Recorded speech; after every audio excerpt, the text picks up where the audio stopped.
Imaginez vous emparer du siège d'un inconnu dans un avion bondé, pour découvrir que cet homme que vous avez écarté n'est pas seulement le propriétaire légitime, mais le patron de toute la compagnie aérienne. Les aéroports révèlent chaque facette des êtres humains, leur impatience, leur stress, leur sentiment de supériorité et parfois leur comportement le plus abject. Mais lors d'une soirée particulière à l'aéroport international Charles de Gaulle, une simple décision d'une femme transforma un embarquement routinier en une histoire qui laisserait des inconnus stupéfaits, les passagers murmurant et l'Internet en ébullition en quelques heures. Tout commença avec Sophie Moreau, une consultante de 48 ans originaire de Paris. Elle était épuisée, irritée et impatiente de rentrer chez elle. Son vol de correspondance avait duré plus de 3 heures, et son expression trahissait chaque minute de sa frustration. Lorsque l'embarquement pour la première classe fut enfin annoncé, Sophie se dirigea d'un pas décidé vers l'avant, scrutant la cabine comme quelqu'un prêt à revendiquer une victoire bien méritée. Son regard se posa sur un siège vide en 2A, près de la fenêtre.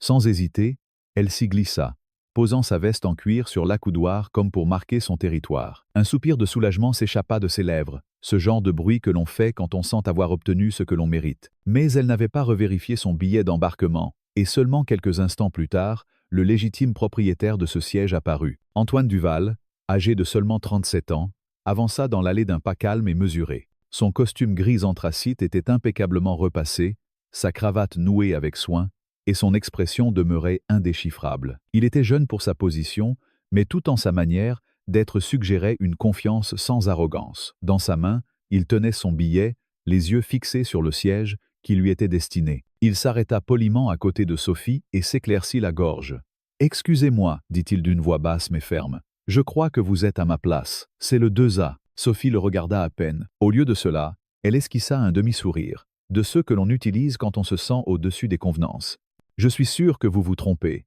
répondit-elle en agitant la main comme pour écarter une gêne insignifiante. « Vérifiez votre billet à nouveau. » Un silence s'étendit sur les rangées avoisinantes. Un homme d'âge mûr en 3B se pencha légèrement en avant, feignant de lire son magazine, mais écoutant intensément. Une jeune étudiante universitaire de l'autre côté de l'allée ajusta ses écouteurs, appuyant sur pause pour capter chaque mot. Même l'hôtesse de l'air interrompit ses salutations aux passagers pour jeter un coup d'œil vers la tension naissante en rangée 2. Antoine ne discuta pas. Au lieu de cela, il tendit calmement son billet. Il indique 2A. Juste ici. L'hôtesse s'approcha et baissa les yeux sur le billet. « Oui, madame », confirma-t-elle doucement à Sophie. « C'est le siège assigné de monsieur Duval. » Les lèvres de Sophie se pincèrent. Elle tira sa veste plus près d'elle, refusant de bouger. « Eh bien, je suis déjà installée, » dit-elle d'un ton mêlant agacement et autorité. « Ne peut-il pas simplement s'asseoir ailleurs ?» Des murmures et des hoquets parcoururent la cabine. Les gens échangèrent des regards, les sourcils levés. Un homme murmura sous son souffle. « Incroyable !» Les yeux d'Antoine ne vacillèrent pas. Sa sérénité rendait le moment plus aigu, comme s'il avait déjà vécu des situations similaires. Il ne haussa pas la voix, ne fit pas de scène, se contentant d'attendre. L'hôtesse se tortilla inconfortablement. « Madame, nous avons besoin que vous preniez votre siège assigné. C'est un vol complet. » Sophie soupira bruyamment, assez fort pour que tous autour l'entendent. « Comme d'habitude, » marmonna-t-elle, sans regarder Antoine. Toujours à pousser les limites. Cette phrase plana dans l'air comme une fumée. L'étudiante universitaire de l'autre côté de l'allée leva les yeux brusquement, les yeux écarquillés. L'homme en 3B secoua la tête. Une femme plus loin murmura. « A-t-elle vraiment dit cela ?» Antoine l'entendit aussi. Sa mâchoire se serra un bref instant avant que sa composure ne revienne. Il ajusta ses boutons de manchette, presque comme pour se réinitialiser. « J'aimerais parler au capitaine », dit-il d'un ton égal, non par colère, mais avec une autorité silencieuse qui surprit même l'hôtesse. Les passagers remuèrent dans leurs sièges, des téléphones apparurent dans les mains, subtils mais indéniables, enregistrant ce qui était devenu plus qu'une dispute de siège. Tous sentirent que cela n'était plus seulement une question de chaises en rangée 2, mais quelque chose de bien plus grand, prêt à exploser. Seulement quelques minutes plus tard, l'air dans la cabine devint lourd. Les gens ne faisaient plus que monter à bord. Ils regardaient. Un petit cercle de tension s'était formé autour de la rangée 2, et au milieu se tenaient Antoine Duval et Sophie Moreau, deux inconnus engagés dans une bataille sur le respect que ni l'un ni l'autre n'avaient anticipé en arrivant à l'aéroport. L'hôtesse s'éclaircit la gorge, son sourire tendu sous le poids de la situation. « Madame, s'il vous plaît, dit-elle à Sophie, j'ai besoin que vous vous déplaciez vers votre siège assigné pour que nous puissions continuer l'embarquement. » Sophie s'enfonça dans le 2A, croisant les bras comme une enfant refusant de lâcher son jouet. « C'est ridicule, dit-elle d'une voix assez forte pour que la moitié de la cabine l'entende. J'ai voyagé toute la journée, je veux juste rentrer chez moi. Pourquoi ne peut-il pas prendre un autre siège? » Antoine resta composé, mais son silence était plus fort que des mots. Il se tenait droit, billet toujours en main, sans jamais élever la voix. Les passagers l'étudièrent attentivement. Son comportement calme, son costume élégant, son refus silencieux d'être écarté. Enfin, il parla. « Avec tout le respect, c'est mon siège assigné. Je ne demande pas de traitement spécial, juste le siège que j'ai acheté. » Sophie émit un rire qui n'en était pas vraiment un, plus comme un reniflement. « Acheté, hein ?» murmura-t-elle. « Vous savez quoi? Très bien. Voyons ce que le capitaine en pense. » Son sarcasme rata sa cible. L'hôtesse hocha la tête rapidement. « Je vais notifier le capitaine, » dit-elle, son soulagement presque visible alors qu'elle se hâtait dans l'allée. Les murmures s'intensifièrent. Un homme en rangée 4 se pencha vers son voisin. « Avez-vous entendu ce qu'elle lui a dit ?» Son voisin hocha la tête lentement, les yeux ne quittant pas la confrontation. Une jeune femme quelques rangées derrière murmura. « Cela va finir en ligne. » Antoine ajusta sa cravate, regardant enfin directement Sophie, son expression calme mais délibérée. « Vous n'avez même pas vérifié mon billet avant de décider que j'avais tort, » dit-il doucement. Sophie roula des yeux, se tortillant inconfortablement, mais refusant de se lever. « Vous en faites un problème plus grand qu'il ne l'est. Vous auriez pu vous asseoir ailleurs et épargner à tout le monde l'embarras. » Les mots flottèrent dans l'air. Tous savaient que ce n'était pas seulement une question de siège. C'était être dit, devant des dizaines d'inconnus, que l'on n'appartenait pas là où l'on appartenait clairement. Quelques minutes plus tard, le capitaine apparut. C'était un homme grand aux cheveux argentés et à la posture ferme, marchant avec l'autorité qui rassurait immédiatement les passagers. Mais quand il arriva près d'Antoine, son attitude professionnelle se transforma en quelque chose de plus chaleureux. « Monsieur Duval, » dit-il en tendant la main avec un sourire sincère. « Ravi de vous revoir. Comment allez-vous ce soir ?» Un hoquet collectif parcourut la cabine. Les téléphones se levèrent plus haut, les yeux s'écarquillèrent. Ce n'était pas le genre de salutation que l'on adressait à n'importe quel voyageur fréquent. Antoine serra la main fermement. « Bien. Merci. J'attends avec impatience que ce vol décolle. » Le capitaine hocha la tête. « Bien sûr, nous nous en assurerons. » Puis, son regard se tourna vers Sophie. Sa voix était polie, mais inflexible. « Madame, ce gentleman est à son siège assigné. J'ai besoin que vous retourniez au vôtre pour que nous puissions partir à l'heure. » Les joues de Sophie rougirent d'un cramoisi profond. Ses mots trébuchèrent alors qu'elle tentait de retrouver son autorité. « Attendez, vous le connaissez ?» Le capitaine n'hésita pas. « Oui, monsieur Duval est le directeur général de cette compagnie aérienne. Maintenant, s'il vous plaît, ne retardons plus les autres passagers. » Le silence qui suivit fut assourdissant. Les yeux de Sophie passèrent du capitaine à Antoine, puis aux rangées de passagers qui la fixaient ouvertement. Son visage se crispa. Elle attrapa sa veste avec des mouvements rapides et nerveux, et se leva. En se faufilant devant Antoine, elle murmura assez fort pour qu'il l'entende. « Eh bien, tant mieux pour vous. » Antoine ne broncha pas, se contentant de s'écarter et de s'installer calmement en 2A. Le capitaine lui adressa un hochement de tête respectueux avant de retourner à la cabine, laissant les passagers absorber ce qu'ils venaient de voir. L'atmosphère changea. Des murmures fusèrent dans la cabine comme des étincelles. Une femme murmura à son mari « C'est le PDG. Il a l'air si jeune ?» Un autre passager sortit son téléphone et commença à taper furieusement. Sophie s'assit à sa place réelle, les yeux fixés sur la fenêtre, sa honte irradiant comme une chaleur. La défi qui avait marqué sa posture s'était fondue en une humiliation silencieuse. Antoine s'adossa à son siège, fermant brièvement les yeux. Il ne se réjouit pas. Il ne reconnut même pas les regards. Son silence disait tout. Ce n'était pas à propos de se prouver juste, mais de laisser la vérité se tenir d'elle-même. Mais l'histoire n'était pas terminée. Car au moment où les passagers commencèrent à partager ce qu'ils avaient vu, l'incident était sur le point de quitter la cabine et d'atteindre le monde extérieur. L'avion n'avait même pas décollé que l'histoire de la rangée 2 voyageait plus vite que n'importe quel appareil ne le pourrait jamais. Les passagers s'assirent plus droit, jetant des regards furtifs à Sophie Moreau, qui semblait maintenant vouloir se fondre dans la tapisserie. Son visage était rigide, ses mains serrées autour de la sangle de son sac. Elle n'avait pas anticipé que toute la cabine entende ces mots murmurés, ou qu'il pique si vivement aux oreilles d'inconnus. De l'autre côté de l'allée, un étudiant universitaire nommé Lucas Martin murmura dans son téléphone, sa voix à peine au-dessus d'un souffle. « Je te dis, cette dame a essayé de voler son siège et puis elle a dit des choses vraiment moches. Et il est le PDG. Je t'enverrai la vidéo. » Il inclina son téléphone vers le bas, feignant de scroller, mais il enregistrait. 2 rangées derrière, un couple d'âge mûr, Pierre et Élise Laurent, échangea des regards silencieux. Élise se pencha vers son mari et murmura « Je n'arrive pas à croire qu'elle lui ait dit ça juste devant lui. » Pierre secoua la tête, les yeux plissés vers Sophie. Pendant ce temps, Antoine Duval s'assit à sa place légitime, l'image même de la composure. Il boucla sa ceinture, ouvrit le magazine de la compagnie et tourna une page comme si rien ne s'était passé. Mais les passagers le voyaient différemment. Sa calme n'était pas ordinaire, c'était délibéré, le genre de quiétude qui parlait plus fort qu'une explosion. Sophie, cependant, ne pouvait pas rester silencieuse longtemps. Sa voix coupa à travers la cabine d'un ton bas mais aigu. « Les gens agissent comme si j'avais commis un crime. J'étais juste fatiguée et je me suis assise. C'est tout. » Antoine tourna lentement la tête vers elle.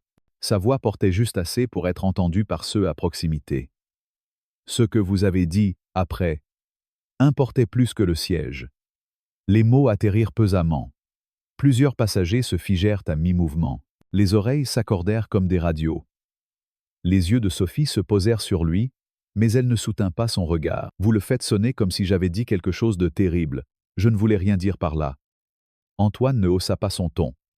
Il n'en avait pas besoin. « L'intention n'efface pas l'impact, » répondit-il uniformément. « Quand vous assumez que quelqu'un n'appartient pas, ce n'est pas juste un siège dans un avion, c'est à propos de quelque chose de plus grand. » Le silence après ces mots fut perçant. Les gens se tortillèrent inconfortablement.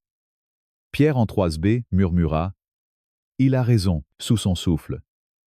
Sophie se hérissa. « Oh, donc maintenant je suis une sorte de méchante parce que j'étais fatiguée et frustrée. » Ses mots tremblèrent au bord de la défensive. Mais elle ne put tout à fait masquer la honte en dessous. Antoine la regarda calmement. « Personne n'a dit que vous êtes une méchante, mais parfois un moment comme celui-ci nous force à affronter les parties de nous-mêmes que nous n'aimons pas admettre qu'elles existent. » C'était tout, la phrase qui coupa à travers la cabine comme un couteau. Même ceux qui n'avaient pas entendu le murmure original de Sophie comprirent maintenant. Et ce n'était pas seulement elle qui sentait le poids. C'étaient tous ceux qui avaient déjà porté un jugement hâtif. Tous ceux qui avaient laissé la frustration masquer le préjugé. Les téléphones capturèrent chaque seconde. Certains passagers tapèrent furieusement sur des apps de notes. D'autres murmurèrent des commentaires à leurs compagnons de siège. L'histoire ne restait pas dans cet avion. Sophie se tortilla inconfortablement dans son siège, répondant enfin d'une défense faible. « Écoutez, vous ne me connaissez pas. Vous ne savez pas quel genre de personne je suis. » Les yeux d'Antoine s'adoucirent, non avec de la sympathie, mais avec quelque chose de plus constant. « Vous avez raison, je ne le sais pas, mais en ce moment, ce que vous avez dit a parlé plus fort que qui vous prétendez être. » L'hôtesse revint silencieusement, vérifiant les compartiments supérieurs, sa posture rigide, comme si elle aussi sentait le poids de l'échange. La cabine sembla expirer d'un seul coup quand elle partit, mais la tension ne se leva jamais vraiment. Les passagers n'étaient plus seulement des observateurs, ils étaient des témoins. Ils savaient que ce n'était pas une dispute d'embarquement. C'était devenu un instantané du monde, se jouant en temps réel, en rangée 2. Les yeux de Sophie balayèrent autour, cherchant des alliés, mais personne ne croisa son regard. Elle se tourna vers la fenêtre, les lèvres pressées serrées, son reflet la regardant avec la même désapprobation qu'elle voyait sur les visages autour. Antoine revint à son magazine, tournant une autre page avec une calme délibérée. Ce n'était pas à propos de gagner, c'était à propos de ne pas laisser ses mots le définir. Et pourtant, d'une manière étrange, sa retenue ne fit qu'amplifier le poids de son erreur. L'avion se remplit éventuellement, les compartiments supérieurs se fermèrent, les instructions de sécurité commencèrent, mais personne ne prêtait attention aux annonces habituelles. Leurs pensées restaient sur ce qu'ils venaient de voir, sur ce qu'ils venaient de entendre. Mais la cabine ne savait pas encore que l'impact réel ne viendrait pas de l'intérieur de cet avion. Il les attendait au sol une fois que le monde extérieur verrait les images. Les hôtesses avaient terminé leur vérification de routine, mais l'atmosphère dans les premières rangées était toujours tendue. Les yeux de tous clignaient entre Sophie Moreau, rigide dans son siège avec les bras croisés serrés, et Antoine Duval, détendu mais indéchiffrable, feuilletant la carte de sécurité comme si rien n'avait eu lieu. Mais alors vint le moment qui scella tout. Le capitaine lui-même émergea de la cabine, marchant dans l'allée avec le genre de présence qui faisait taire chaque murmure. Son chapeau soigneusement coincé sous son bras. Ses pas étaient constants, délibérés. Il ne venait pas réprimander quiconque. Il venait parler à quelqu'un de très spécifique. Les passagers se penchèrent dans l'allée, leur curiosité débordant. Les téléphones qui avaient été baissés pour le décollage revinrent, angulés soigneusement pour ne pas être évidents. Tous savaient que quelque chose était sur le point de se produire. « Monsieur Duval », dit le capitaine chaleureusement en s'arrêtant en rangée 2. Sa voix était claire, portant juste assez pour que les passagers environnants entendent. Il tendit la main sans hésiter. « C'est toujours un plaisir de vous avoir à bord. Comment allez-vous ce soir ?» Des hoquets et des murmures se répandirent dans les rangées. Certaines bouches s'ouvrirent littéralement. Ce n'était pas la manière dont les pilotes saluaient les passagers, même les voyageurs fréquents. C'était différent. C'était personnel. Antoine tendit la main, la serra fermement et permit le plus léger des sourires. « Bonsoir, capitaine. Je vais bien, merci. J'apprécie que vous veniez. » Le capitaine hocha la tête, son respect évident. « Bien sûr, nous nous assurerons que vous soyez confortable. Si vous avez besoin de quoi que ce soit, faites-le nous savoir. » Le visage de Sophie se vida de couleur. Ses yeux s'écarquillèrent alors qu'elle regardait entre le capitaine et Antoine. L'incrédulité s'installant sur son expression, elle balbutia, avant de pouvoir se contrôler. « Attendez une minute. Vous le connaissez ?» Le capitaine tourna son regard vers elle, poli mais ferme. « Oui, madame. C'est monsieur Antoine Duval, notre directeur général. » La phrase frappa la cabine comme un tonnerre. Un jeune homme en rangée 5 murmura « Ce n'est pas possible. » Une femme agrippa le bras de son mari de l'autre côté de l'allée. Le téléphone de Lucas trembla légèrement alors qu'il essayait de continuer à enregistrer sans rire de la pure stupéfaction. La bouche de Sophie s'ouvrit et se ferma, comme si elle voulait argumenter. Mais aucun mot ne se forma.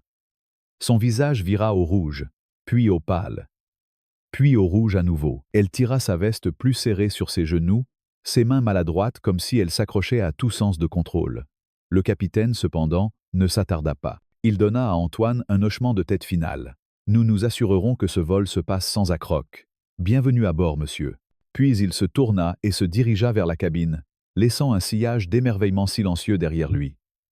Sophie murmura, moitié pour elle-même, moitié pour quiconque écoutait. « PDG, il est le PDG. » Antoine la regarda enfin à nouveau. Sa voix était calme, presque douce. « Vous avez pensé que je n'appartenais pas ici. Mais non seulement j'appartiens, j'ai construit la chose même sur laquelle vous êtes assise maintenant. » Ce n'était pas fort, ce n'était pas en colère, mais c'était dévastateur. La vérité portait son propre poids.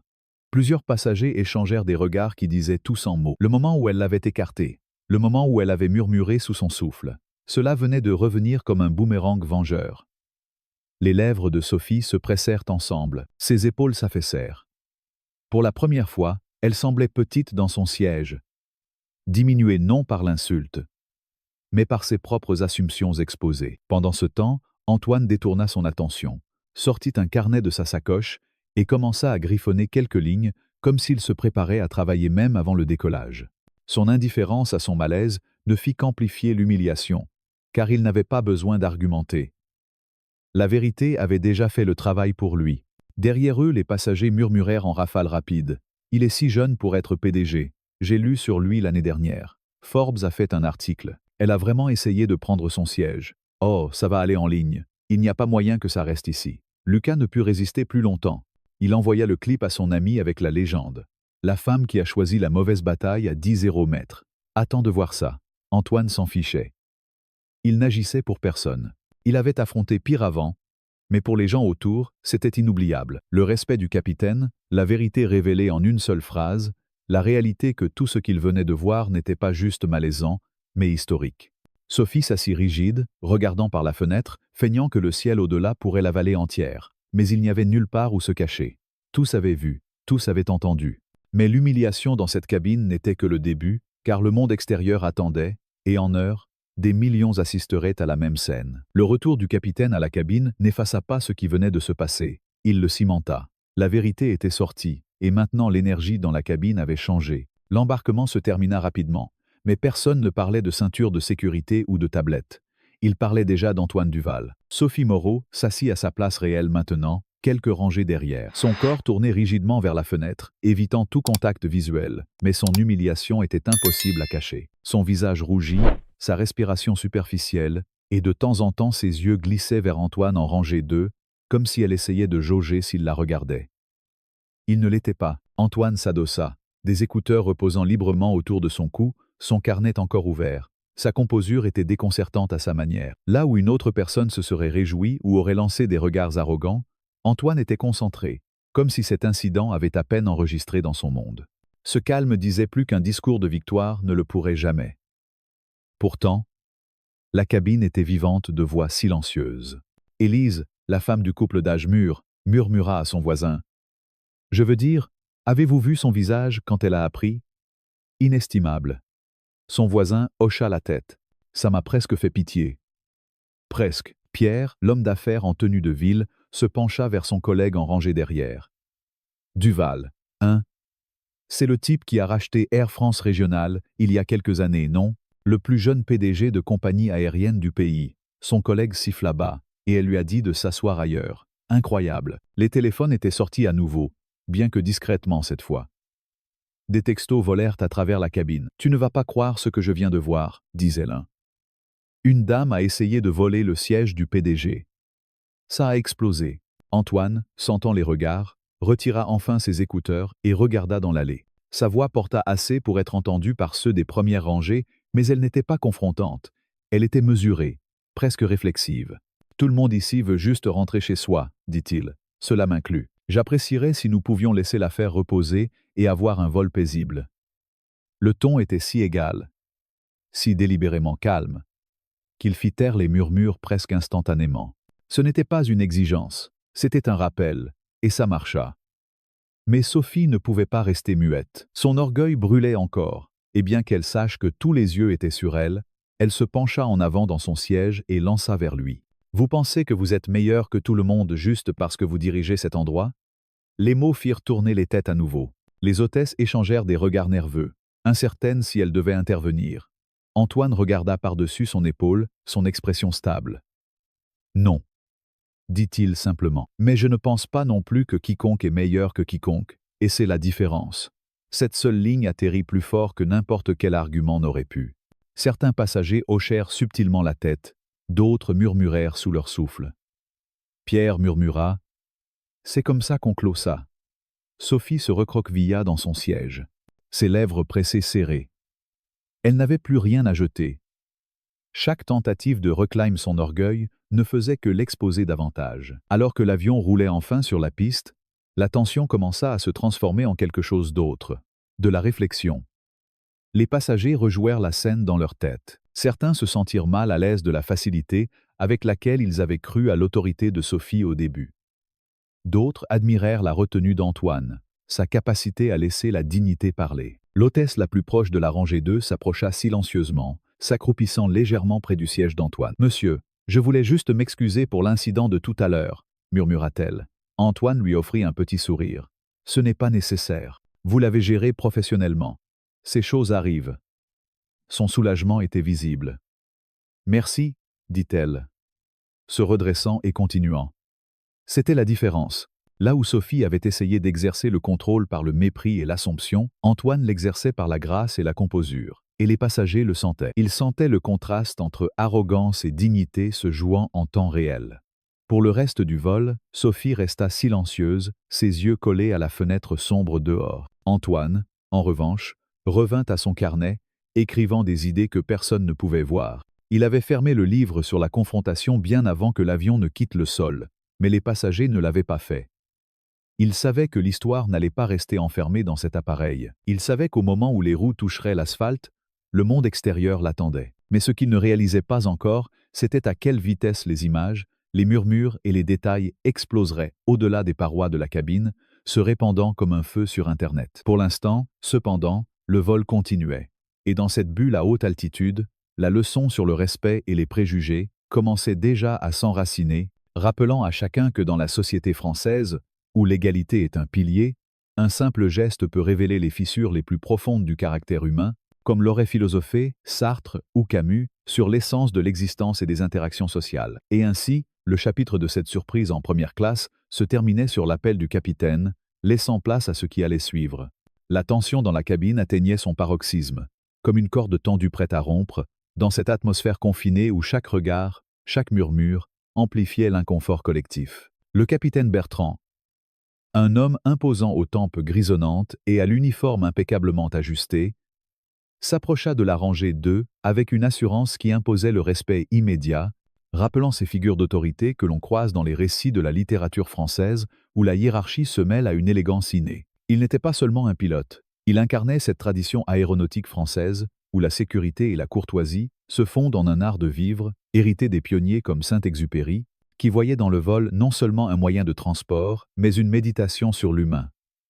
En voyant Antoine Duval, son visage s'illumina d'un sourire franc, presque fraternel. « Monsieur Duval, quel plaisir de vous avoir à bord une fois de plus », dit-il en tendant la main, avec une chaleur qui contrastait avec la froideur de la situation. « J'espère que votre voyage se passe bien jusqu'ici ?» Antoine serra la main avec fermeté, son expression restant sereine, comme si cette interruption n'était qu'une formalité polie dans le tumulte du quotidien. « Très bien, capitaine Bertrand, merci.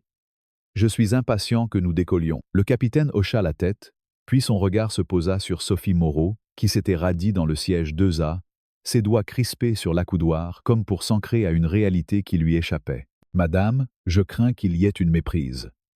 Ce siège appartient à Monsieur Duval, qui est non seulement un passager régulier, mais le directeur général de notre compagnie aérienne. » Les mots tombèrent comme un verdict dans un tribunal parisien, où la justice se rend avec une précision chirurgicale, sans appel ni excès. Un silence pesant s'abattit sur la cabine, ponctué seulement par le bourdonnement discret des moteurs en attente. Sophie sentit un frisson glacé lui remonter l'échine. Ses joues s'empourprèrent d'un rouge vif, rappelant ces scènes théâtrales où le masque tombe et révèle la vulnérabilité humaine, comme chez Molière, où l'hypocrisie est démasquée avec une ironie cruelle. Elle balbutia, sa voix tremblante trahissant un mélange de stupeur et de défense instinctive. « Comment ? Le directeur général ? Mais, je n'avais pas réalisé. » Le capitaine Bertrand, avec cette courtoisie typiquement française, qui masque une fermeté inébranlable, inclina légèrement la tête. « En effet, madame, Monsieur Duval dirige cette compagnie avec une vision qui honore les valeurs de notre pays. Égalité dans le service, respect pour chaque voyageur, qu'il soit en première classe ou en économie. Maintenant, pour le bien de tous, veuillez regagner votre siège assigné. Nous devons respecter les horaires, comme dans toute entreprise bien gérée. » Sophie se leva lentement, ses mouvements maladroits, comme si chaque geste lui coûtait un effort surhumain. Elle attrapa sa veste en cuir, la serra contre elle comme un bouclier dérisoire, et se faufila dans l'allée étroite, frôlant Antoine sans oser le regarder. Mais avant de s'éloigner, elle ne put s'empêcher de murmurer, d'une voix à peine audible mais chargée de regrets naissants. « Je suis désolé, je n'aurais pas dû. » Antoine, toujours assis avec cette élégance discrète qui évoquait les grands patrons français, comme ceux qui ont bâti des empires industriels tout en cultivant l'art de la mesure, hocha la tête sans triomphe. « Les excuses sont acceptées, madame. Mais rappelez-vous que dans notre société, où l'égalité est gravée dans la Déclaration des droits de l'homme, un simple regard peut porter des jugements qui blessent plus qu'on ne l'imagine. » Ces mots, prononcés avec une douceur philosophique, rappelant les réflexions de Voltaire sur la tolérance, firent écho dans la cabine. Les passagers, témoins involontaires de cette scène qui transcendait le banal pour toucher à l'essence des relations humaines, réagirent diversement. Marc Lefebvre, un entrepreneur en costume 3 pièces assis en rangée 4, ne put retenir un commentaire à voix basse à son voisin. « Quelle impolitesse ! Dans un pays comme le nôtre, où la politesse est une seconde nature, traiter quelqu'un ainsi sans vérifier. C'est inadmissible. » Élise Laurent, la femme du couple d'âge mûr observé plus tôt, se pencha vers son mari Pierre avec un chuchotement chargé de réflexion. « Tu vois, chérie, c'est exactement ce dont on parle à la maison. Ces préjugés sociaux, ces assumptions basées sur l'apparence. En France, on prône la liberté, l'égalité, la fraternité. Mais dans la pratique, combien de fois les oublie-t-on dans le stress quotidien ?» Pierre acquiesça, ses yeux plissés en une expression pensive, comme s'il revivait des souvenirs personnels de discrimination subtile dans les cercles parisiens. Pendant ce temps, Lucas Martin, l'étudiant universitaire, continuait de filmer discrètement avec son téléphone, son cœur battant d'excitation. Il envoya un message rapide à sa petite amie Julie. « Tu ne vas pas le croire. La dame a pris le siège du PDG lui-même. Il est super calme, genre un philosophe moderne. Je te jure, ça va faire le buzz sur les réseaux. » Julie répondit presque instantanément. Enregistre tout. En France, des histoires comme ça deviennent virales, surtout si ça touche au respect et à l'égalité. Sophie, maintenant installée à sa place réelle en rangée 6, sentait les regards peser sur elle comme un jugement collectif. Elle croisa les bras, fixant obstinément le hublot, où les lumières de la piste d'envol scintillaient comme des reproches muets. Mais la révélation l'avait ébranlée. Dans son esprit tourbillonnaient des souvenirs de conférences sur l'éthique en entreprise, où elle avait elle-même prôné la diversité et l'inclusion, des valeurs si chères à la culture française moderne, influencée par les mouvements sociaux post-68. Comment avait-elle pu tomber dans ce piège? Elle tenta une dernière justification, se penchant légèrement pour adresser Antoine à travers l'allée. « Monsieur Duval, je n'avais pas l'intention de vous offenser. C'était la fatigue, le stress des voyages. Vous comprenez, n'est-ce pas ?» Antoine tourna la tête avec une lenteur mesurée, son regard clair et direct, évoquant ces dialogues sartriens où l'on confronte l'autre à sa propre existence. « Je comprends la fatigue, Madame Moreau, nous sommes tous humains, après tout, mais le respect n'est pas conditionnel. Il est le fondement de notre République. Quand on assume que quelqu'un ne mérite pas sa place à cause de son apparence ou de son âge, on perpétue des inégalités que notre pays a combattues depuis la Révolution. Pensez-y. L'égalité n'est pas un slogan, c'est une pratique quotidienne. » Ces paroles, empreintes d'une sagesse qui transcendait l'incident, touchèrent non seulement Sophie, mais aussi les passagers alentours. Marc Lefebvre hocha la tête en signe d'approbation, murmurant à lui-même « Bien dit, c'est ça, l'esprit français, raison et dignité. » Élise, émue, essuya discrètement une larme, pensant à ses propres enfants qu'elle éduquait dans ses valeurs, loin des stéréotypes. Lucas, capturant l'échange, sentit une vague de respect pour Antoine. Ce n'était pas seulement un PDG, mais un homme qui incarnait l'idéal de l'intellectuel engagé, comme ceux qui ont marqué l'histoire française. Sophie, pour la première fois, baissa les yeux, une introspection silencieuse s'installant en elle. Elle murmura pour elle-même. « Vous avez raison.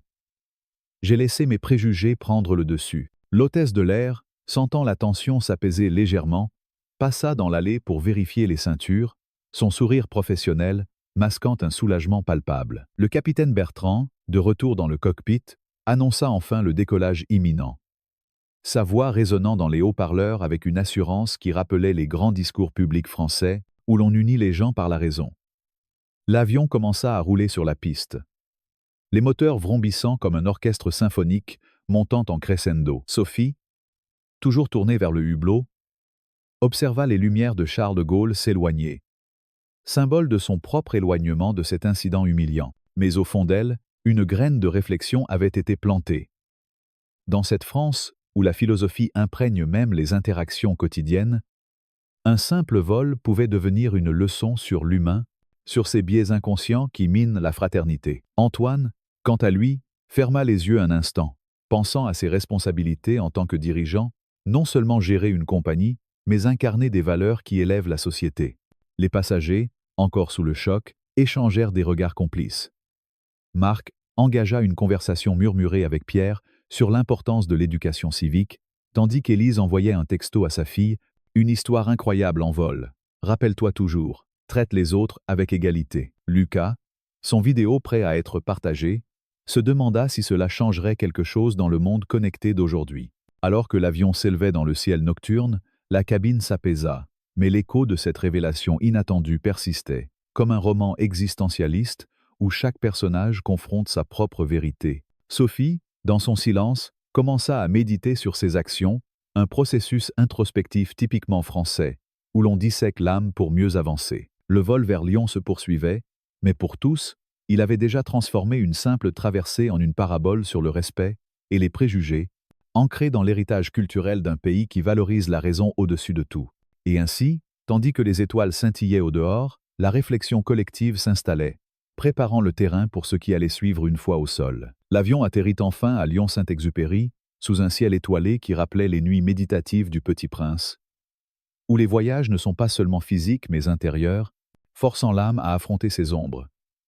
Les roues touchèrent le sol avec une douceur presque ironique, contrastant avec la tempête émotionnelle qui avait secoué la cabine pendant le vol. Sophie Moreau descendit la première, tête baissée, son sac serré contre elle comme un rempart contre les regards persistants des autres passagers.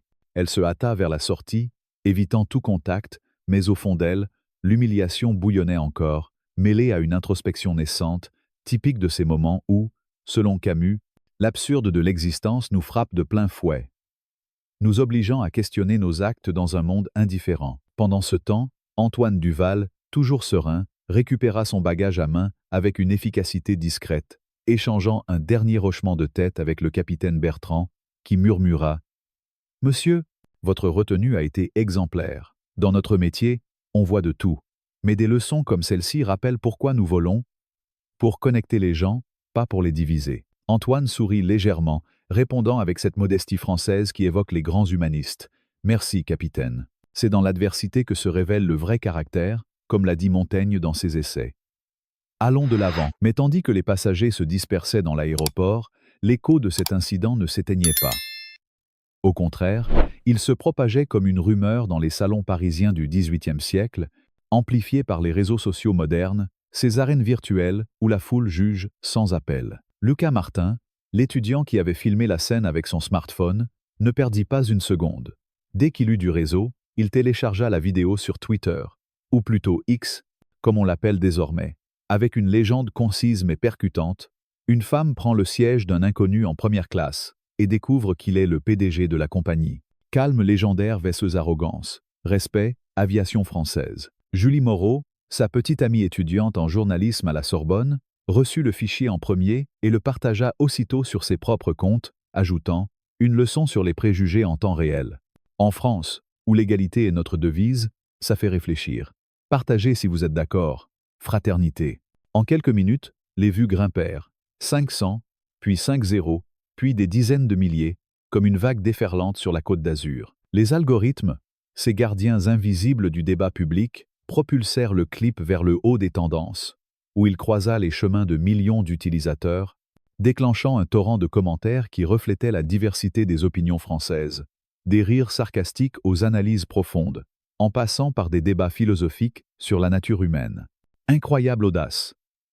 Elle a cru pouvoir imposer sa loi, comme dans une cour royale d'antan, écrivit un internaute. Une autre répondit « Mais pensons à Sartre, l'enfer, c'est les autres. Ici, c'est l'orgueil qui crée l'enfer personnel. » Pierre et Élise Laurent, le couple d'âge mûr qui avait observé la scène de près, rentrèrent chez eux à Lyon et, autour d'un dîner familial traditionnel, une blanquette de veau accompagnée d'un vin de Bourgogne, racontèrent l'histoire à leurs enfants adolescents. « Vous voyez, mes chéris, dit Élise d'une voix douce mais ferme, dans notre République, la fraternité n'est pas un vain mot. Traiter quelqu'un avec mépris parce qu'il semble ordinaire peut vous revenir comme un boomerang. Pensez à Voltaire. Cultiver son jardin, c'est aussi cultiver le respect des autres. » Pierre ajouta, en sirotant son café. « Et ce Duval, quel exemple. Il n'a pas haussé le ton. Il a laissé la vérité parler. C'est ça, l'élégance française. La mesure face à la provocation. » Leurs enfants, captivés, partagèrent l'anecdote sur leur groupe WhatsApp, amplifiant ainsi l'écho viral sans le savoir. Pendant ce temps, Claire Dupont, une journaliste freelance pour Le Monde, repéra la vidéo sur son fil X et sentit immédiatement le potentiel d'une histoire qui transcendait le fait divers pour toucher aux enjeux sociétaux. Elle contacta Lucas via un message privé. « Bonjour, je suis Claire Dupont de Le Monde. Votre vidéo est fascinante. Pourriez-vous me mettre en contact avec d'autres témoins ? J'aimerais explorer les thèmes du préjugé et du respect dans notre société post-MeToo et égalitaire. » Lucas, flatté, lui envoya les coordonnées de quelques passagers, dont Marc Lefebvre, qui accepta une interview téléphonique. « C'était surréaliste, » confia-t-il à Claire. « En France, où nous prenons la laïcité et l'égalité, voir quelqu'un jugé sur l'apparence, âge, allure, ça heurte nos valeurs fondamentales. » Duval a incarné la dignité républicaine, comme un personnage de Hugo dans Les Misérables, où la justice triomphe sans vengeance. Claire publia un article le lendemain matin. Le siège du PDG.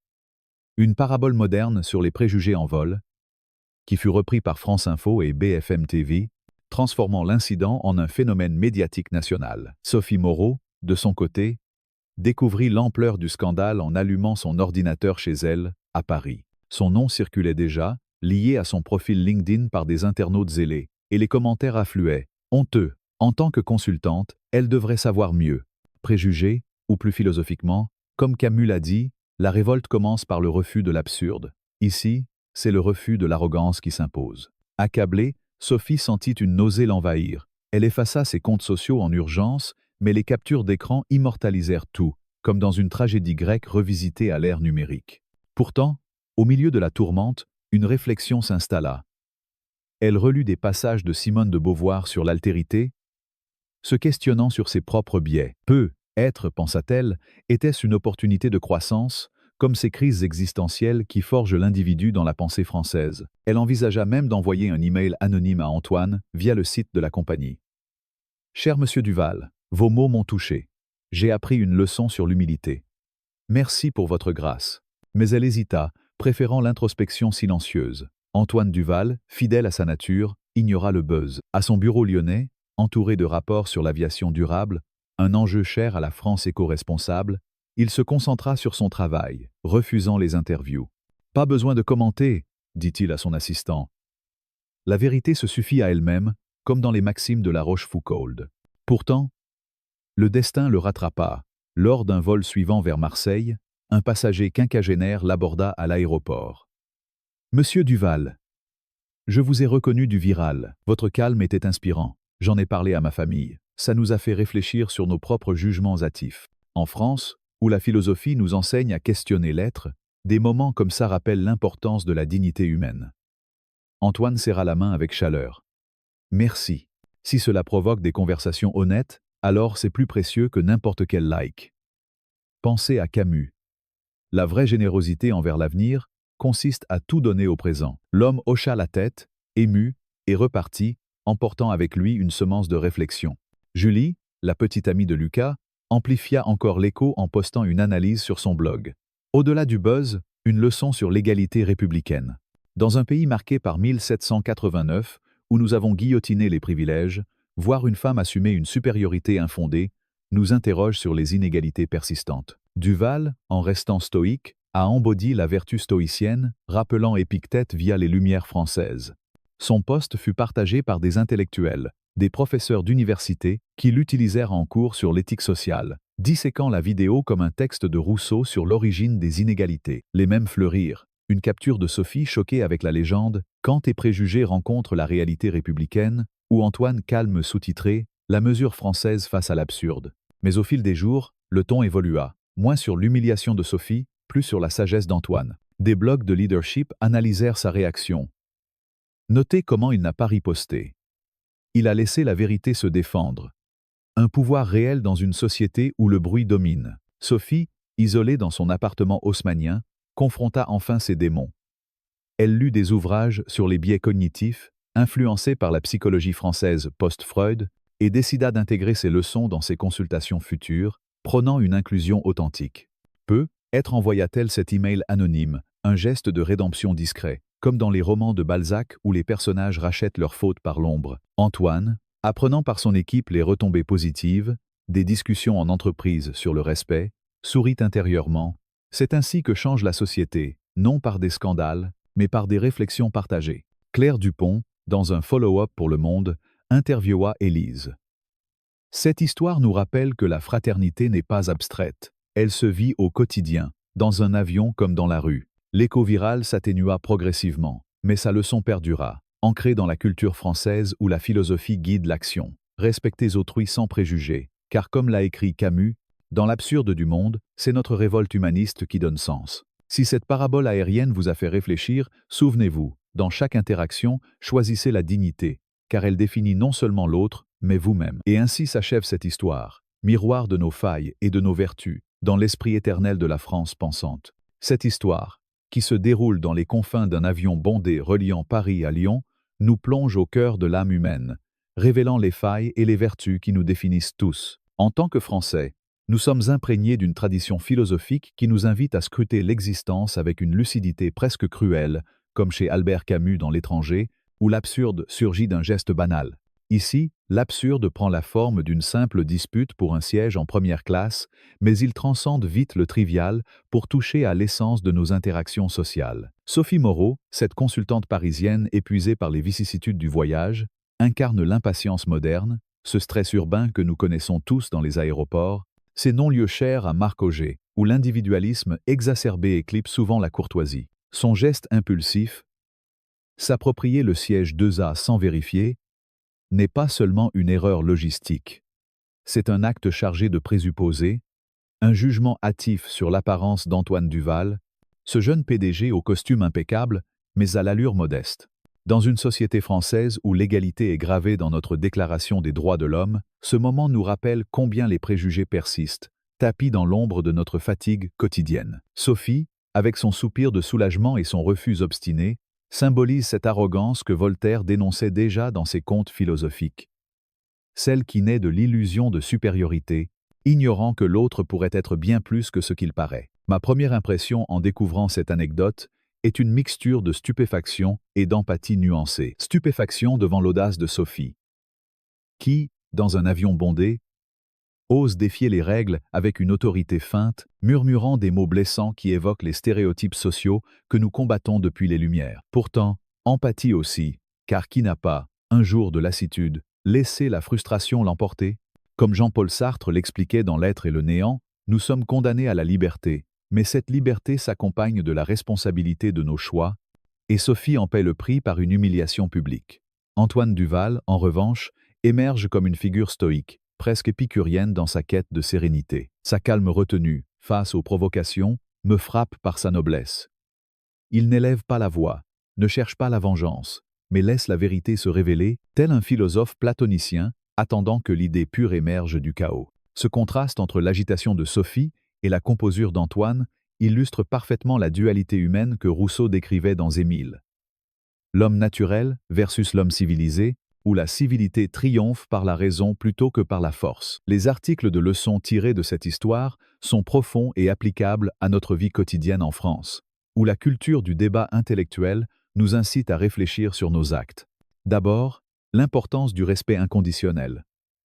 Dans une république fondée sur la fraternité, juger quelqu'un sur son apparence, âge, tenue ou origine perçue est une trahison de nos valeurs. Antoine, en tant que PDG jeune et discret, nous rappelle que le succès ne s'affiche pas toujours avec ostentation, comme chez les entrepreneurs français modestes qui bâtissent des empires sans fanfare. Sophie apprend à ses dépens que les assumptions peuvent boomerang, exposant nos propres faiblesses. Cela m'invite à cultiver l'humilité dans mes interactions, que ce soit dans le métro parisien ou lors d'un vol, en me rappelant les mots de Simone de Beauvoir sur l'altérité. L'autre n'est pas un objet, mais un sujet deserving de dignité. Ensuite, la puissance de la calme face à la provocation. Antoine incarne la stoïcisme à la française, influencé par Sénèque via Montaigne, où la maîtrise de soi vaut mieux que la victoire bruyante. Dans un monde hyperconnecté, où les vidéos virales amplifient chaque faux pas, cette retenue devient une arme. Elle amplifie la leçon sans ajouter au bruit. Pour moi, cela signifie adopter une approche réflexive dans les conflits, préférant le dialogue philosophique au clash émotionnel, comme dans les cafés littéraires de Saint-Germain-des-Prés. Enfin, cette histoire souligne le rôle des médias sociaux dans notre société où un incident aérien devient une parabole virale, débattue sur X ou dans le monde. Elle nous met en garde contre la cancel culture, tout en promouvant l'auto-examen. Sophie efface ses comptes, mais la vraie rédemption vient de l'intérieur, comme chez Camus dans La Peste, où l'on combat le mal par l'honnêteté personnelle. Appliqué à la vie, cela m'encourage à questionner mes biais quotidiens, dans le travail, les relations, et à promouvoir l'égalité réelle, pas juste théorique. En somme, cette anecdote n'est pas qu'un fait divers. C'est un miroir de notre humanité, nous rappelant que, comme l'a dit Pascal, le cœur a ses raisons que la raison ignore, mais c'est la raison qui doit guider nos actes pour une société plus juste. Si cette réflexion vous a touché, n'hésitez pas à liker, partager et vous abonner pour plus d'histoires inspirantes qui nous font penser à notre condition humaine. Qu'en pensez-vous? Comentes chidasus.